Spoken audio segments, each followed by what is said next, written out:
Greetings, everyone, and welcome to today's webinar. Title for today's webinar, very important title. It's #SEL Day, Uplifting Hearts and Connecting Minds. Just give you a second to let that sink in. Uplifting Hearts and Connecting Minds, all about SEL. And again, welcome to everyone. Thank you for being here with us today. Our monthly webinar series are put on by Harmony Inspire, and we bring in thought leaders in education, sharing topics to inspire the best teaching and support social and emotional learning. Opinions and content in the presentation are that of our featured guests and may not necessarily be a direct representation of Harmony or Inspire. You'll receive a recorded version after the webinar for you to watch again and to share with your colleagues. And we definitely invite you to share with your colleagues who weren't able to participate. So let's jump into our objectives for today. First, we want to explore why it's important to consider social and emotional learning within the educational space. Then we want to discuss strategies for supporting social and emotional learning in both educators and in our students. Then we want to hear some examples of how Harmony's programs' everyday practices are utilized as a means of uplifting hearts and connecting minds in the classroom. Then we want to learn about how our new Educator SEL Inspire modules can further support the well-being of our teachers and support staff. And we even extend that to our out-of-school time folks as well. But before we get into that and before I introduce our presenters, I'd like to hear from the audience. So it's poll time. You'll see a poll pop up on the screen. And what I want to know in honor and the spirit of SEL Day, how's everybody doing today? I'm hoping we don't get very many ones.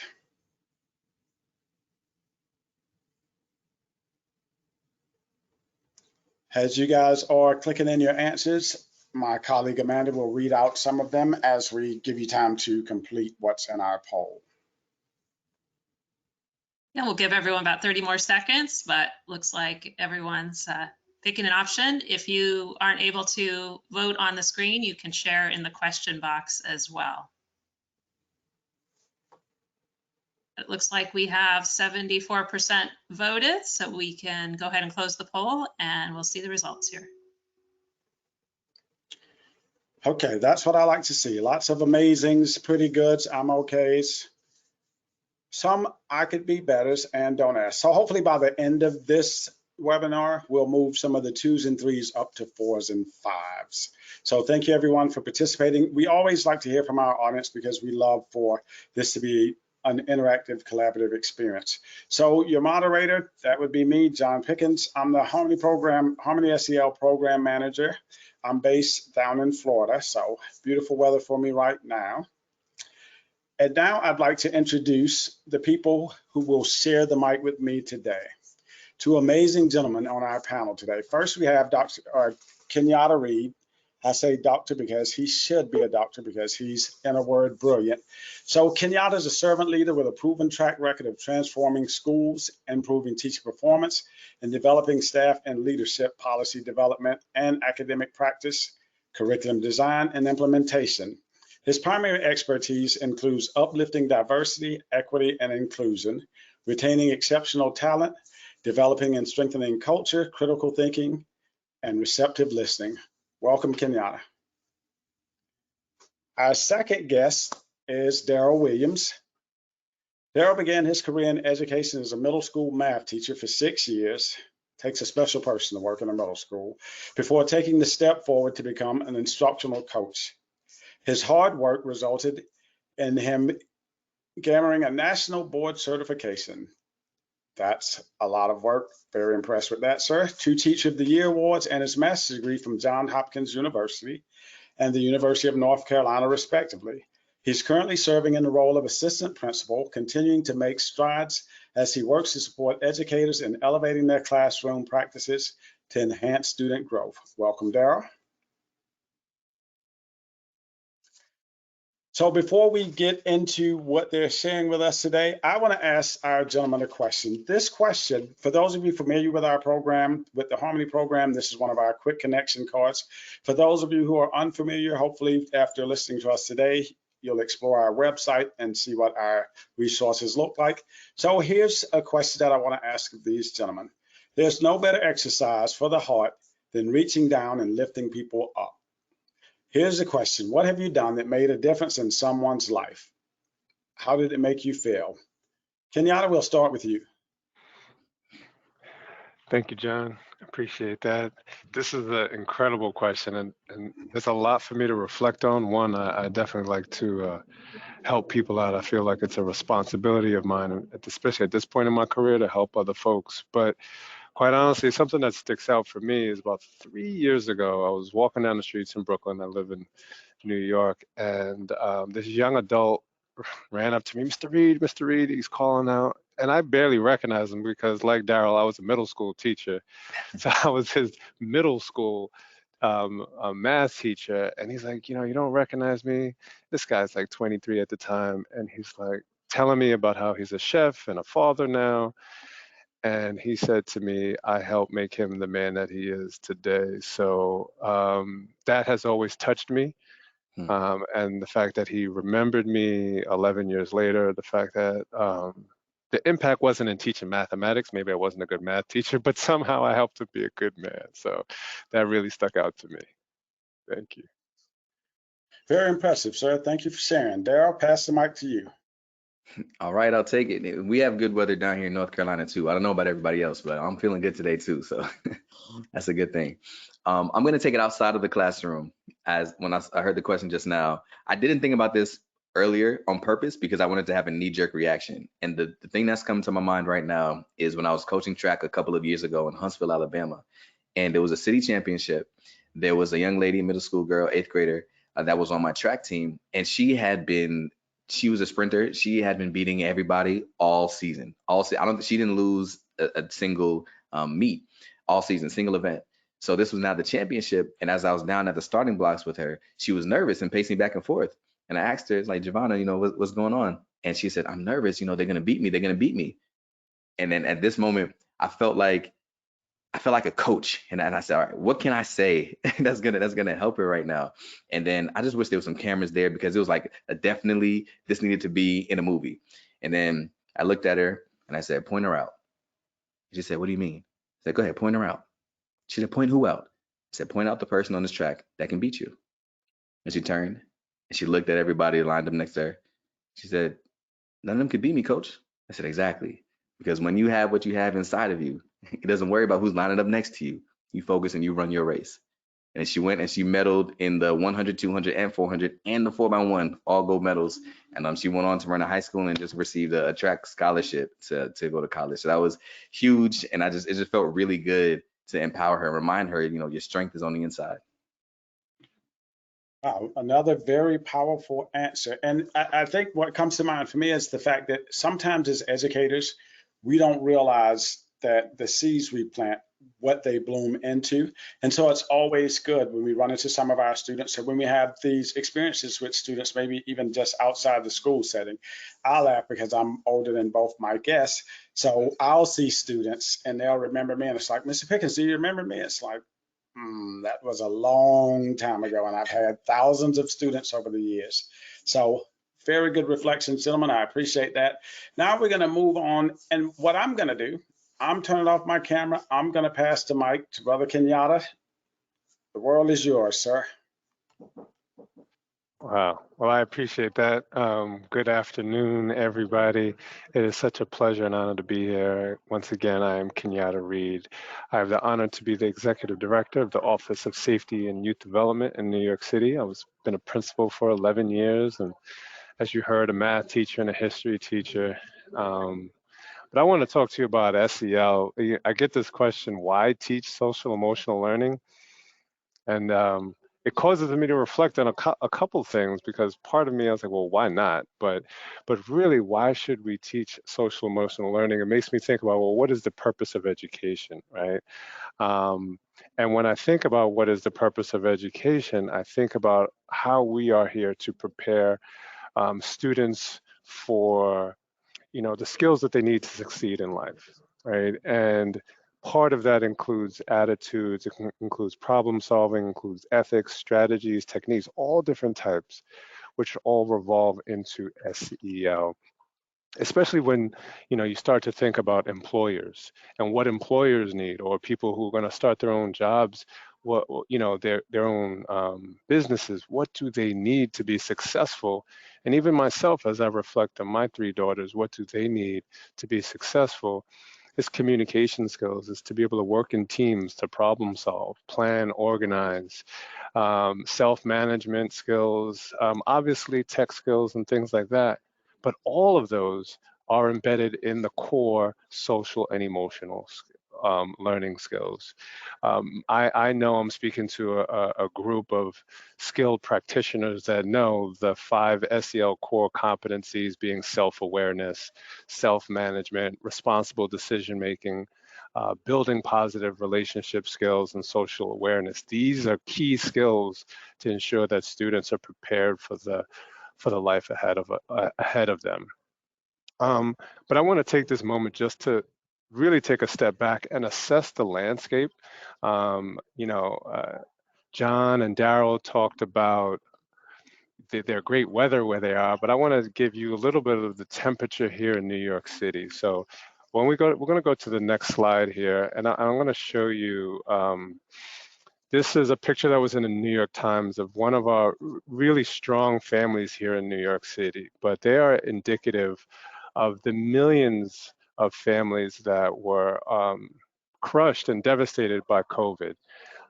This family, the Fletcher family, Veronica, Joshua, Maddie, and Ziggy, they lost their husband, their father, back in March of 2020. The father was the primary caregiver and actually worked for the Transit Authority here in New York City. And I highlight them because they are one of 8,700 families in New York City that lost a primary caregiver. And that doesn't include those that lost aunts and uncles and grandparents. I'm saying this because these young people attend our public schools. Their life has forever been changed. The importance of teaching SEL skills, where we teach them self-awareness and self-management, social awareness, are critical for their lifetime success and how they are able to continue to endure as individuals and families. I say many times, our children don't come to school with signs talking about they're in pain. They don't come with that sign. So we have to be ready and prepared to be preventative. So I want us to take us to the next slide. As when I talk about our young people don't bring signs, like when they're in distress, I've been working in schools for 27 plus years. Very rarely do they hold up and say, I'm in pain. And just because they're smiling and happy, like how you see in some of these images, they could be smiling to prevent themselves from crying. I had young people who were, all different ways of masking feelings. And then they would then take those on, like you see the young person in the bottom quarter, feeling worthless or bad or lazy or dumb, all these different signals. We as educators, we have to be ready and prepared to teach the skills, the social emotional skills, to be preventative. And I cannot help, I purposely wanted to include the teacher in the bottom because as we were here in lockdown in New York City, myself and my amazing team, we were in contact regularly, as many of you were, via Zoom and Teams and Google Meet and everything else. But we were enduring life like many of our teachers were together. My mother was hospitalized for 2 weeks. I've had team members who lost a parent during that period of time. And teachers are going through life, some of them simple as a divorce or what have you. And I'm bringing this up because SEL is important, not just for our young people. Every adult in the building needs social emotional skill development and support. We have to do this in a very real and a very intentional way. We have to focus on building community in the school, community amongst young people and community amongst teachers. Right? I cannot stress that enough. Teachers cannot effectively support young people if they're working in a toxic environment. So as we talk about SEL in schools, we cannot forget about the adults. But But my focus is and always has been on young people. So with that, we always support the adults so that they could be a better support to children. And I want really to take this moment as we're going to move to the next slide. I want us to watch this really brief video. It's about a minute and a half, and hear directly from young people. These are high school students to talk about the importance of one of our practices here in New York City that we use with our high school students, are restorative practices.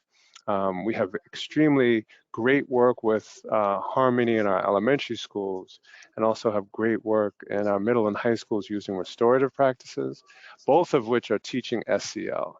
I wanted to highlight the high school students because many times we think by the time they get to middle and high school, we don't have to do this anymore, right? So with that, I'm gonna just turn it over and play this video really quickly for everybody.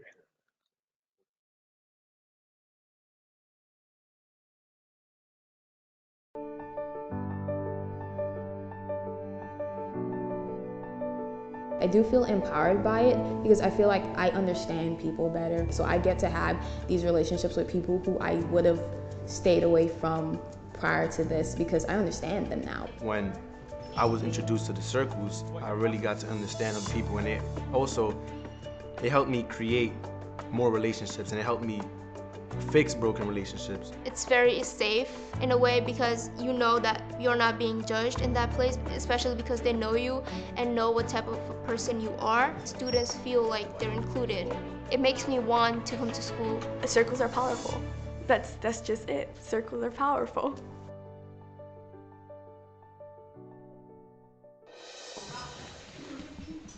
So for today's check-in, what I'm gonna do is I'm gonna hand around 2 sticky notes. DreamYard is a place where people feel connected to one another because we have such a strong community. I want you to write a word to describe an emotion that you are feeling about the way the world is at the moment. Once you find that word, where it says emotions on that chart paper, I want you to just stick your note on there. Adolescence is a time, I feel, of great turmoil, and it's a time of growth.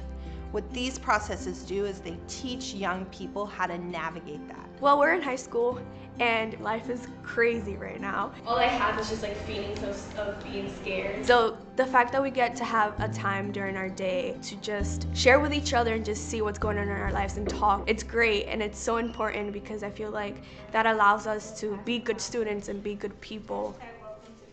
There you go. Good afternoon. Right. Thank you. As we transition back to the slide, I want to highlight a few words I heard the young people say, and you're going to think about them, but I heard community. I heard relationships. I heard the importance of feeling safe in school, the importance of being in a place where they didn't feel like they were being judged. The young people even made the connection to this in their academic performance, because when they feel like they're in a place of no judgment and safe, they can perform better academically. This is a place where young people really get to know each other. And it helped, one person even said it helped them want to come to school. So, I wanted you all to hear from the young people directly, because people say, well, we got to focus on academics and this. They're telling you, look, I'll come to school more often. I will feel safe in school to take academic risks and social risks when we build a community. And this starts with SEL, intentional SEL teaching. And that community has to be built by us and the adults. I have a minute or two left, and I want to talk to you a little bit about the resources that we provided here in New York City that we do in an ongoing fashion. So we look at it in the MTSS way, multi-tiered system of support. We look at it as most of you do is, look, we have to provide a tier 1 support, like every single young person must get a strong social, emotional, and academic learning for everybody. Then our next level is tier 2, where it's a targeted support. It could be group intervention, where some schools will need that. Some young people will need that. And then the tier 3 is more individualized and tailored It could be mental health counseling. It could be one-on-one social work. Now, this right here, what you're seeing, you will actually, at the conclusion of this, get this interactive toolkit, which will take you to multiple different links of lessons, lesson plans for social emotional learning, which includes at least 6 different types that you can do with adults, adult to adult. So we didn't forget that. We have a 30-day SEL bridge to school plan. That's what we call it, a bridge to school plan, but it could be used at any time during the year. So I wanted to share this when we talk about strategies and talks about ways in which we can support our young people and adults. It's all embedded right here. And lastly, I wanted to say, like, we invest in making sure that every school has a point of entry.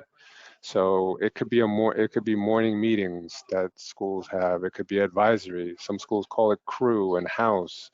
No matter what it be, there has to be an entry point that all young people, all students have access to quality and intentional social emotional learning for all. So, with that, I'm gonna pass it back to John. I know that there may be a couple questions here and there, but I could really go on forever, but I was told I got to keep it simple and keep it to 10 minutes. So that's why I'm going to try to do that. I'm actually laughing because when you said I only have a couple minutes, I wanted to message you and say, take about 5 more. You're so many nuggets of wisdom that you drop in that. And I wrote down a list of 10 to 15 things to revisit. Something that really stood out for me is hearing from the kids, showing the kids, listening to the kids talk about. And that's something we're going to do for our May webinar. It's going to be a panel of kids because, again, we want to hear from the kids. We know what we think as adults. We see the data. We follow all of that information, whether it's test scores, whether it's office referrals down, whether it's just kids coming to school, which is a very important factor. But let's hear from the kids. So I love that you shared that video.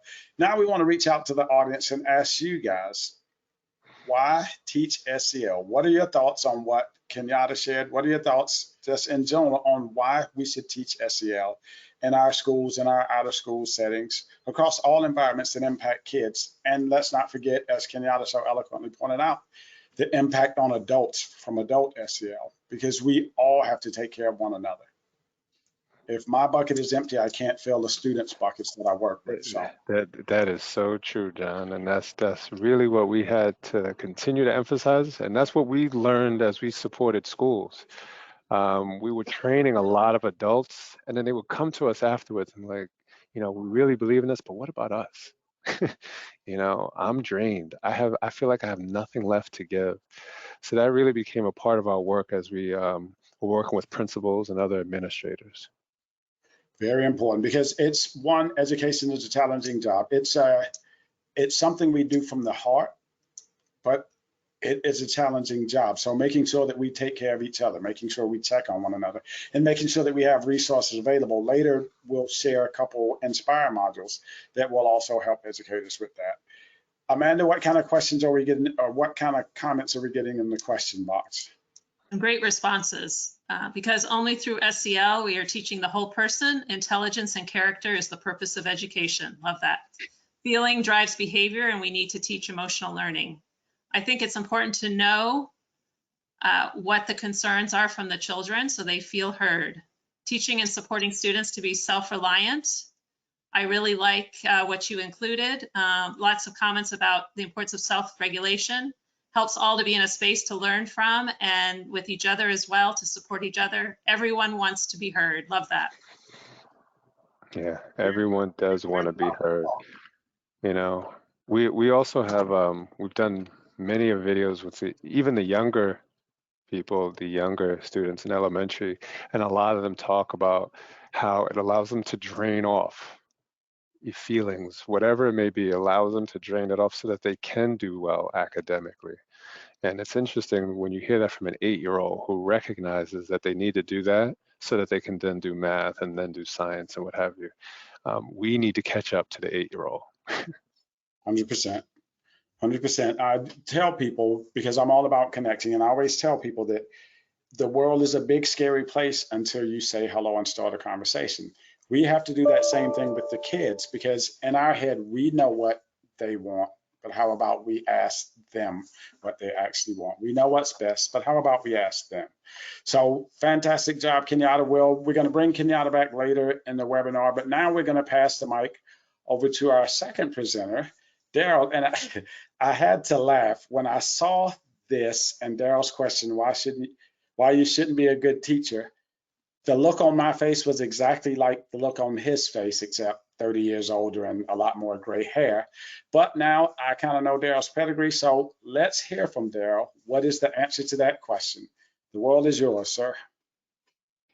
Yeah, I don't think we should be good teachers, and I'm going to explain that to you in just a moment. But first, I want to get started with something that's going to engage us a little bit. So I need you to really lock in and actually do this. We're going to do what is called an Enneagram test. And an Enneagram test means that we're going to take some words and we are going to try to rearrange them. If you're familiar with what an Enneagram is, we're going to try to rearrange them to be different words. So if you can go to the next slide for me, that'll be helpful. Or if you can give me control so I can transition from slide to slide.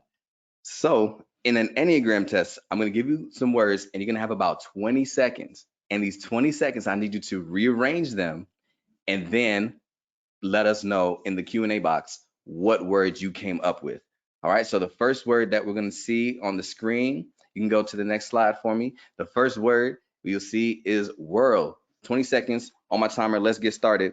20 seconds, rearrange it. Don't just put it in the chat yet though, because I don't want somebody else to see your answer and then to do it. So just think on your own for the next 18 seconds, right? And then when time is up, I want you to put the new word. So you have to use the W, the H, the I, the R, the L, recreate it into a brand new word using those 5 letters within the next 5 seconds. 3, 2, 1. Go ahead and post that in the chat. Whatever you have, go ahead and get your answer. Put that in there. I need you to rearrange that word world and change that to being something different. Okay. All right. And then if you're seeing some things in the chat, go ahead and let me know what words you see. But as we're working on that, we're going to go ahead as well and look at the next word. Let's try it again. See what the next word is. The next word, you can go to the next slide, is going to be slapstick. Slapstick. I need you. This one should be easier because there's more letters, right? So you have more word options, but you have to use every single letter. Every single letter, make a new word. 20 seconds on the timer. Go ahead for it. If you either write it down on a piece of paper next to you, put it in the notes on your phone, but after the next 15 seconds, I want you to populate it in the Q&A box. I want you to let me know what words you could create out of these letters. Rearrange them, switch them around. 3, 2, 1. Go ahead, populate the chat with what you see. I see we have about 281 participants. So let's go ahead and make sure that we're populating the chat with how you would rearrange the word slapstick and create a new word out of it. We're talking about making new things, right? Make a new word out of slapstick. And then if you have some answers there in the chat, you can call them out for me. But as we're doing that, one last one. All right, one last one. Let's go to the last one. And that's going to be Cinerama. Cinerama, same exact thing. I want you to rearrange it and switch it up to be a whole new word. We're starting to get some answers in from the last one. I think they're catching on. Okay, all right, we're getting it. Kids clap, pal stick, stack slip, pick last, tap slicks, lipstick, plastics. Gotcha. All right, so you understand what we're supposed to do. They were all incorrect, but you understand, right? So because plastic, you had a random K in there. Lipstick means that you left with the A out. So you have to use all the letters, right? And create a new word. All right, time's up. Let's see what we have for Cinerama. Do we have any? Oh, I think we got one. American. We got one. How many Americans do we see in the chat? So far, just one. Everyone else is still thinking. All right. Okay. All right. I want you to see something. We can go to the next slide. I want you to see something. The reason why I wanted to do this activity to go ahead and get started very quickly was because I wanted you to see the process of what we went through. When I first gave you the first word, whirl, maybe this was new to us. We didn't really know what we should do. Should I use every letter? And as we were going through the process, we didn't get any in the chat that created a new word because it was impossible. You couldn't change the word whirl into anything else. Then when we did slapstick, we had some effort. Some people tried. It did some things, but also, this was mean. I'm sorry, this is mean of me, but you couldn't rearrange that either. That couldn't be changed into another word. Slapstick is plastic's not going to work. Slip stack, that's not a thing, right? So if that really wasn't going to work either. Both of those were words that could not be changed into another word. They were not Enneagrams. But then the interesting thing is when we got to Cinerama, Cinerama is a word that is an Enneagram and it can be changed into American. But as the last time we checked, only one out of the 281 of us put American in the chat. And that number may have adjusted from now, but when I asked, there was only one that said American out of the 281. And what we just experienced is perhaps some people saw Cinerama and they remembered, man, world didn't work, slapstick didn't work. He's not giving us enough time. This isn't working out. I'm anxiety. I'm not even gonna try Cinerama. And what we just experienced, if you can go to the next slide for me, what we just experienced is called learned helplessness. And learned helplessness is when somebody experiences failure so much that they no longer even try to chase success. Learned helplessness is when you realize what world didn't work for me, right? Slapstick didn't work for me. I'm looking at Cinerama, and even though Cinerama is a word that can be adjusted and switched, and it is an Enneagram that can be changed to American, I'm not even gonna try because I've seen so much failure in the past. And learned helplessness is what a lot of our students are facing. Learned helplessness is that third grade student, or that student when they were in third grade, they were facing fractions with like denominators, and then the world shut down with the pandemic. And then in fourth grade, they were virtual, and there were fractions with unlike denominators, and they didn't really understand that. They didn't really quite get there. And then they came back to school in fifth grade, and now I'm trying to convert fractions into decimals. Hold up, I don't know what fractions are. I don't know how to do this. So now I'm the student in class that I'm gonna shut down. Not going to try. I'm gonna throw something at the person next to me. I'm gonna talk out of turn because I've seen so much failure in the past that I no longer want to even attempt something that I could actually do if I tried. I no longer see it as a potential for success. I just see my past failures. And what we're seeing with that is, if you can go to the next slide, what is happening as this learned helplessness is continuing to mount, you can go to the next slide, is that 86% of college students last year, in the year 2019, graduated from high school, which is a great number. 86% graduated from high school in 2019. You can go to the next slide, but of those that graduated, 75% of them said that they were not ready to make college and career choices, which means they're graduating high school, which means they knew enough to pass tests, which means they knew enough to pass classes, which means they knew enough to come to you at the end of the quarter. Our quarter ends tomorrow. To come to you at the end of the quarter and say, what can I do to get my grade up? They knew how to see the grade they needed to see on the paper, but they were not prepared to take it to the next level. And you can go to the next slide, because it even says that when those students were asked, 80% of them said that they felt that they would be more engaged if they understood their aptitude, which means they don't know what they want to do. They don't know where they want to go because they don't know who they are. And today we're asking ourselves the question, why SEL? Well, I'll tell you why SEL, right? Because the way I see it, we have two options. You can go to the next slide. Option number one, we can do what we've been doing and we can continue to teach subjects. Option number two, you can go to the next slide. We can teach students. See, teaching subjects looks like making sure that students know what the periodic table is. But teaching students means that students also know how to periodically table distractions and focus on what matters. Teaching subjects helps students understand that standards matter, but teaching students helps students understand how to stand for what matters. And the reason why I say that I don't want you to be a good teacher is because good teachers are going to show up and teach subjects, but it takes a great teacher to teach students. And the way that we're going to make an impact on this world is if we can teach students the things that they need to be successful human beings. And I'm not saying ignore content, But what I'm saying is we have to prioritize the social emotional piece. And let me show you this right here. So this is my son, and my son is, he just turned 1 on January 3rd. And you can see he's eating the cake. We did the whole cake smash thing. He was super excited about it. But what happened was he had the cake in his hand and we were ready to go to bed, and he had cake all over his face. So I got a wipe and I cleaned his face because I wanted to not get cake all over the stairs as I was taking him up to the bath. And I turned around to get another wipe. And when I came back to him, his face was dirty again. And I was like, what in the world? I definitely just cleaned his face. His face was dirty again. And then I said, that was dumb, because I looked down and said, well, the cake is still sitting right there.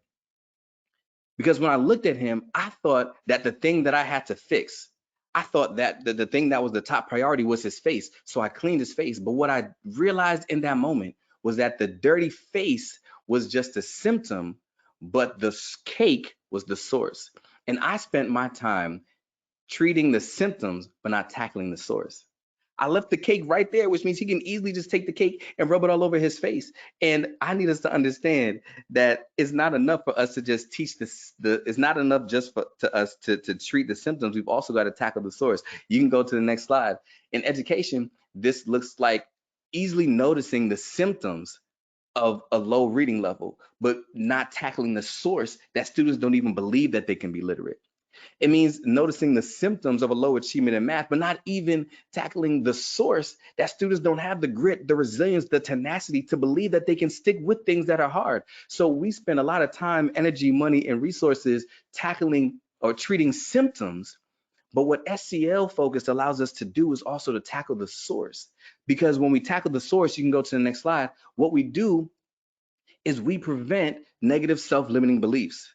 Self-limiting beliefs are the assumptions or the perceptions that we have about ourselves and the way that the world works. And based off of our experiences, based off of the learned helplessness, based off of the things that we see ourselves go through, then we say to ourselves what we are capable of and what we are not capable of. And when students continue to feel defeated over and over again, they develop the self-limiting belief in them that I'm not good enough.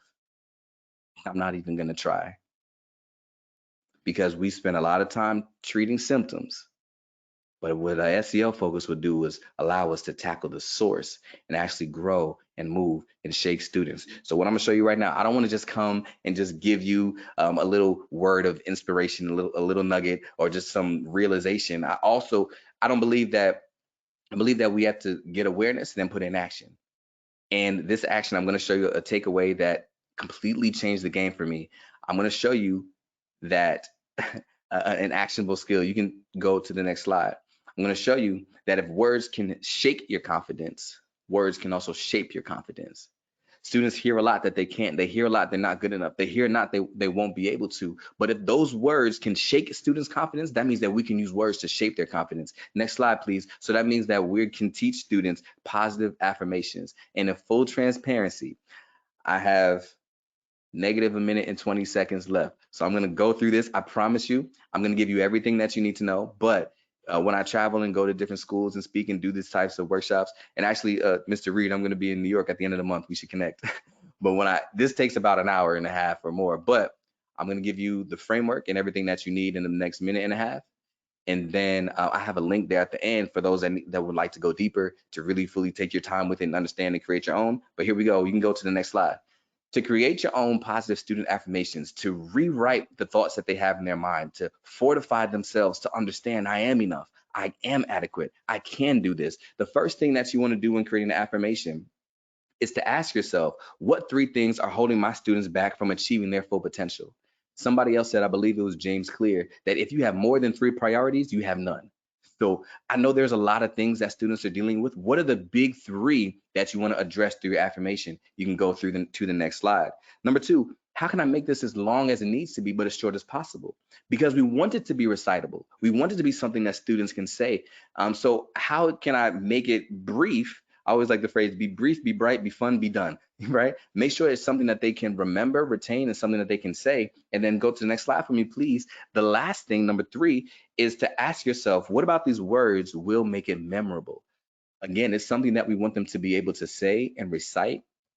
And if that is the case, it needs to be something that they can remember. So make it catchy. I love alliterations. I love puns and things like that. So make sure it's something that students are going to remember. What I'm going to share you right now as we land this plane is I'm going to share with you the actual affirmation that I use with my 6th grade students, the year that I was national board certified. And every single day, students would stand up and behind their chairs, and they would loudly and confidently proclaim this thing. And I want to show you what it is.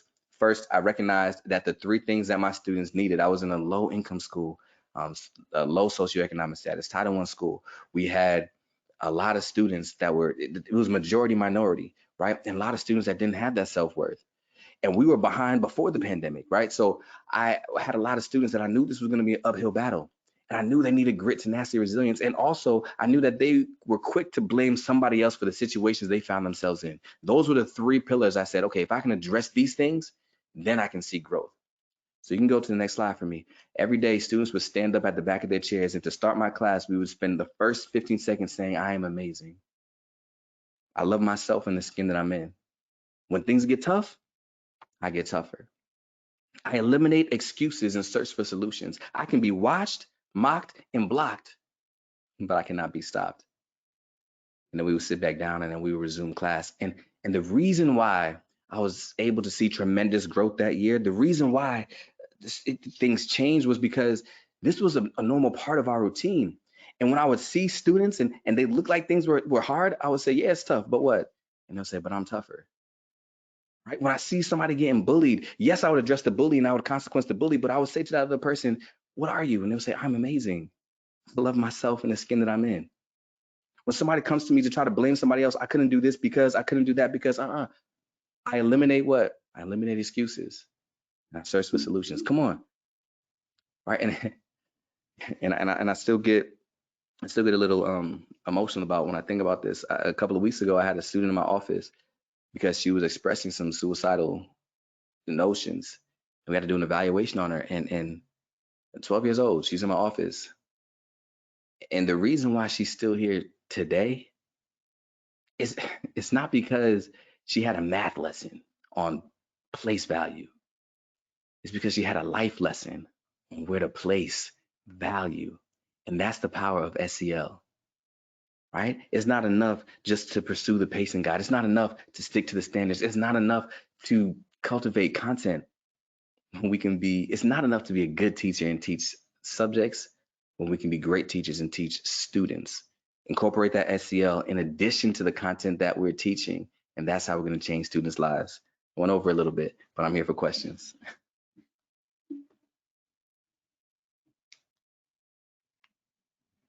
So what we do, really not concerned about going over a little bit because, again, same as I said with Kenyatte, lots of nuggets, lots of tweetable quotes, and hopefully people are taking in a lot of what you shared. And we're going to come back in a little bit and address a couple things. What I want to do is ask the audience a question. Audience reflection time. How do you, or how can you, prioritize the needs of the youth that you serve? We'll give you a minute to put that in chat, and we're going to come back, or in the question box. We're going to come back at the end, get some final thoughts from both our presenters. I'm also going to ask them a question in just a minute as well. But right now we want to hear just some thoughts from you guys. Because again, as we heard from both presenters, both so eloquently put, you know, at one point, Daryl, I thought I was going to have to start passing around a collection plate. This is a good thing, definitely a good thing. But so much information. And what we hope with this webinar, with every webinar, that it's the start of a conversation, that we share information from our guests. They share their thoughts, they share their wisdom, they share their experience. And that resonates with things that you do, things that you want to do, things that you see in your daily work. And that you take what they've shared and then go on. Because as we heard from both of our presenters, they both could have gone on and on and on. And so we appreciate the fact that they shared what they bring to the table, the fact that our audience gets to listen, gets to engage, share your thoughts now in this question, and anything else. It doesn't have to be question time for you to share your thoughts in the question box, because we see everything that's shared and we can discuss that beyond this conversation. So again, hopefully we're getting a lot of great responses now. They're popping in. Be present. Check in, be present, listen, make eye contact. This is all very inspiring. Listen to their voice, taking the time to connect and build relationships. Having morning meetings. A way I prioritize my youth is by pushing them to be reflective and just continue to listen, by providing them with the opportunity to learn in the environment where their emotions are seen and heard. Very good. So now, thank you for sharing those out, Amanda, and thank you to the audience for sharing your thoughts. We definitely appreciate those. Sure, there's lots more great ones in there that we couldn't get to everything. But now I want to bring Kenyatte back. Just a quick conversation with my two fellow guests. And, you know, something that I always think about, and it resonated in everything that we were saying here. I often say to educators, part of our job as an educator is to be kids' surrogate self-confidence until they see in themselves what we see in them.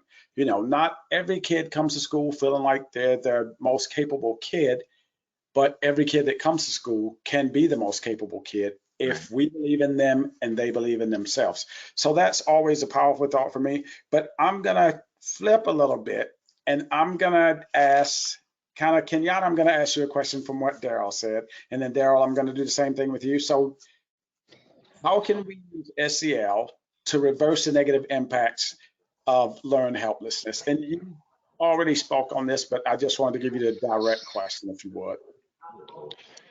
Hey, thank you, John. I mean, first I must say, I don't have a hat, but I take my hat off to Daryl.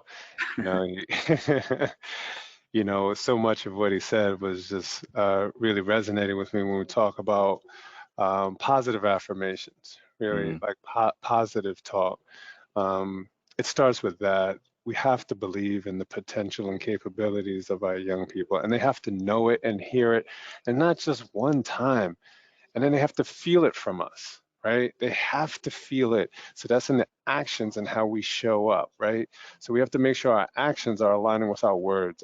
As a principal, I had some teachers who was like, yeah, tell them this and that, but their actions didn't line up, you know? So we have to make sure that our actions are lining up with that.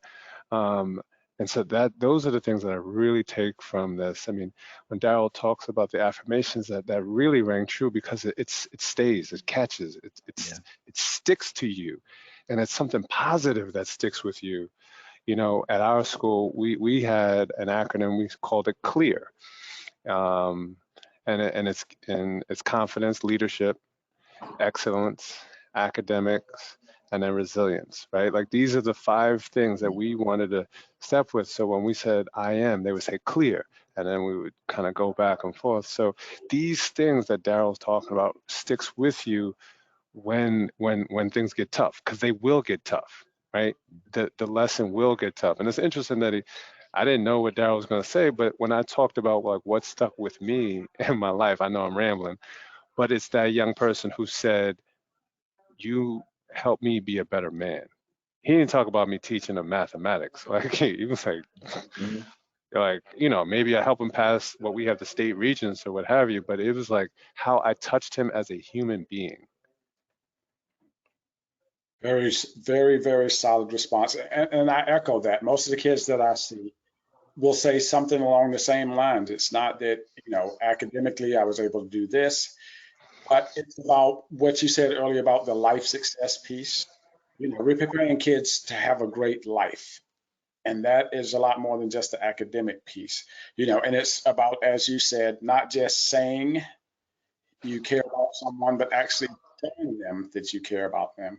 So I really, really love that answer. So Daryl, I'm going to now give you a question that kind of inspired from what Kenyatte was saying. It's one of the things that we ran into when we first started doing Harmony, and even now we run into it, and I'm sure you've all heard it, is that I would love to teach SEL, but I don't have time because I have to focus on this or that test or this assessment or this curriculum. So what would be your pitch to address the time issue? Yeah, that is definitely one of the big questions. You know, where's the time? And from a holistic standpoint, sometimes the school can embed that time. If the school leaders and the people who create schedules are as convicted as you are, or as convicted in SEL as we've been speaking about, they can build in that time. But for those schools that are not, then we have to look at ways that we can incorporate it throughout the things that we already teach. For example, the affirmation that I used, for example, was 10, 15 seconds. That's going to be 10, 15 seconds, but a consistent 10, 15 seconds every single day, right? And then as well as some of the other things that we are doing in class, that we are going to just using those as learning examples, or using those as examples to teachable moments, to pause and to address it and to speak about it. And then also, like I said, both of them should be addressed. And if I could be honest here, we want to address both content as well as SEL for sure. And I've kind of played around in the past with just kind of ignoring, just sticking to the standard, sticking to the pacing guide, just kind of doing what we wanted to do. And I saw what achievement that led to. And, it was okay. But then I looked at actually taking time and embedding to fortify students' mindset, to build up the capacity within them, those types of things. So we fell off pace at some times. Like, there are some things that we didn't necessarily get to dive as deep into content-wise that we necessarily wanted to. And when we looked at the achievement at the end of that year, it was very similar. And what I'm saying is, even though it may not lead to the tremendous success academically right now, I always say that when growth is prioritized, mastery is inevitable. It may not happen immediately, but that doesn't mean it won't happen eventually. And if we're talking about continuing to grow students and close gaps and move, like, yeah, we have to start with the mindset and the SEL and focusing on that. And maybe at the end of this school year, we see growth, but we may not see mastery. But we're planting seeds, as you mentioned earlier. And as we continue to see growth and continue to plant those seeds, when growth is prioritized, mastery is inevitable. We'll get there eventually. But ignoring the SEL part completely and just sticking to content, we've seen that is not the successful way to grow students and maximize their learning. Powerful answer again. And I definitely have to circle back to say that you definitely answered your question. And don't have to have that quirky look now, because we all understand where you're coming from with that, and we all can relate to that. So really quickly, got to pay the bill. So let's talk about how this applies to connect it back to Harmony. For those of you who don't know, Harmony SEL is a pre-K through 6 social-emotional learning program currently available at no cost to any organization that works with kids. And we'll put our link in the chat. Also, when we send out the email at the end, you'll have, in the next few days, you'll also get the information to go onto our website. We invite you to visit the Harmony site. We invite you to visit the Inspire site. And just briefly, I want to show you right here, and we did one of our quick connection cards at the beginning, but now we have a new expanded deck, quick connection cards, free download. You can always access them on any of your devices. So we definitely invite you to go onto those to help build social connections among your students. I use them with my adult friends. They're pre-K through 6, but I use them in conversation with my adult friends. So you can do that as well. Next thing I want to show you, our Inspired, which is our adult SEL. We talked about the value of adult SEL and student SEL because we want to make sure we prepare our teachers to do what's best for our students. We have to feed their souls so they can feed the souls of the kids that they work with. We have a number, about 73 Inspired modules, but the two that I want to show you today, Educator SEL, self-compassion and emotional regulation for teachers. We talked about the pandemic, the stress on families of the pandemic. Let's think about the stress on us as educators during the pandemic, and even now, the stress on educators. And so we want to make sure that we are taking care of ourselves. Educators give. I just read a story about educators doing GoFundMes to buy supplies for their students. So educators give. But we want to make sure that you're taking care of yourself. Second module that I want to show you, and this is one of our new modules, so I definitely want you to go in and take a look at this one. It's Educator SEL, understanding the brain to get to the heart of SEL. Very important. As you see here, you see stress, how to de-stress. All of these things are important for us because we pour so much into our students. We pour so much into the kids because this is work of the heart. We pour into our students, but we have to take care of ourselves. So these two modules and a number of other modules that we have will also help with that. So moving on, if we can go to the next slide. Hashtag SEL Day is part of the title of our webinar. Tomorrow is hashtag SEL Day. And we want everyone to celebrate International SEL. And here we listed some things. You can go on the selday.org webinar or website. Here's some things that we listed that you can do. One of the things that we're going to do, and it's popping up on that next slide, is we're going out into schools. We invite you to pull up SEL quick connection cards on the Harmony site and just record a video of yourself sharing one of your favorite QC cards with someone. Record a video and then just hashtag SEL Day. Tag it Harmony SEL. Hashtag SEL Day on any of your social media channels. Unlike Daryl, I'm not much of a social media person. Daryl's our superstar social media guy, but people are really good with sharing things out on their various channels. We invite you to one of your quick connection cards, the one that we use. This is a nice one. What color do you think is the happiest? I would say black and gold because I'm a member of Alpha Phi Alpha fraternity. So that's something that brings me joy over the course of a lifetime. You know, I could say purple because I'm a Super Prince fan. But the question is to you, what color do you think is the happiest? And there's a number of these. So we invite you, take a picture, make a video, share that on your social media. Don't forget the hashtag. Now I want to get final thoughts. We have about 5 minutes. Final thoughts from our two panelists. I'm going to turn off my mic and give the mic to the two of you. Well, you know, I'm definitely a Prince fan. I can go with the purple, but you know, it made me think of just yellow, right? Because that's sunshine for me. But I do want to say that in the chat, we are going to put in some incredible resources for everybody. I want to make sure that that goes into the chat so folks can have that directly as tools to utilize.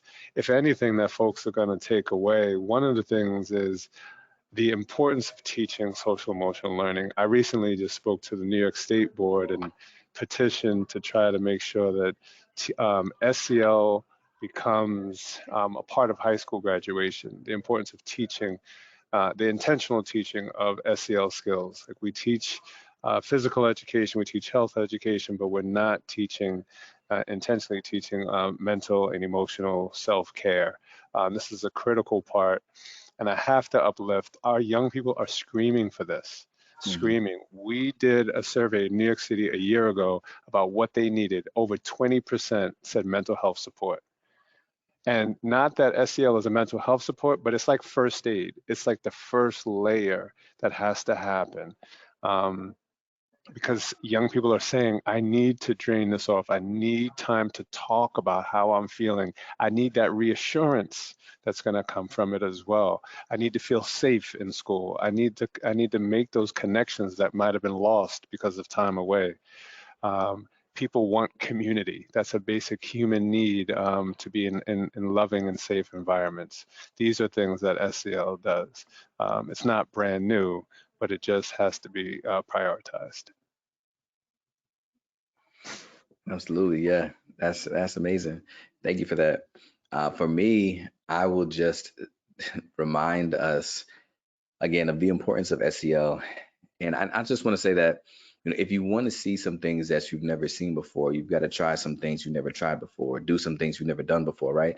And we've tried continuously pushing content. We've tried continuously sticking to the standards. We've definitely tried that. But for those of us who maybe not have tried an SEL focus, that is definitely something I want to encourage you to do, because as we can see, if we continue to just address symptoms, we'll become great symptom fighters. But just like you saw my son, at the end of the day, our face is still going to be dirty as long as the source is still right there in front of us. And if we don't really address that source, the mindset, the social emotional, the mental health, if we really don't address that source, we can't possibly make the huge impact that we want to make, because again, we're just focusing on the symptoms, right? So I do want to say that I think in a second you're going to see a link and a QR code for I told you I didn't have a whole lot of time to get into the power of positive self-talk. There you go. That's the bit.ly, as well as the QR code you can scan right now with your phones. Because, all right, honestly, full transparency, I want you to try positive affirmations. It made such a huge difference for me. And for those of us that are saying I can make an affirmation on myself, cool, awesome. I would love for you to. But there are some more tips that I share. It goes a little bit deeper into kind of frame how to make an awesome affirmation that's particularly for your students. Maybe when you heard mine, you're like, okay, that's not going to work for my kids. That's okay, because it worked for mine. But using the framework, it'll help you identify the things that your students need to hear you talk about. And there's also a video recording of me speaking for about 10 minutes of a deep dive onto how to create positive affirmations following that framework. And honestly, I'm creating a course about it. And this is one of the videos from the course, and it's not completed yet. So the only people who have access right now are the 271 people on this call and my video editor. So it's raw, is unedited. You can actually hear my son crying in the background at one point. I think the editor is gonna be able to take that out, but I'm sharing it with you because I trust you and I just want you to see, and I want to provide value for you. So it's QR code or bit.ly. You can go ahead and grab that so you can create positive affirmations and have students rewrite the things that they're limiting self-beliefs and make a difference in students' lives. On behalf of all of National University, I want to thank our guests for being here. Amazing conversation. I want to thank everyone who participated. I ask that you please complete our brief survey. We will also send out the recording, and an additional bonus, we're going to send out for everyone registered. We're going to send you one of our Z's. I don't have, well, actually I did. You'll get a smaller version of this guy. Thank you guys for registering. Thank you guys for being a part of today's webinar. SEL Day is tomorrow, but let's be nice. Let's take care of everybody every day. Thank you and have a good day, everyone. Take care.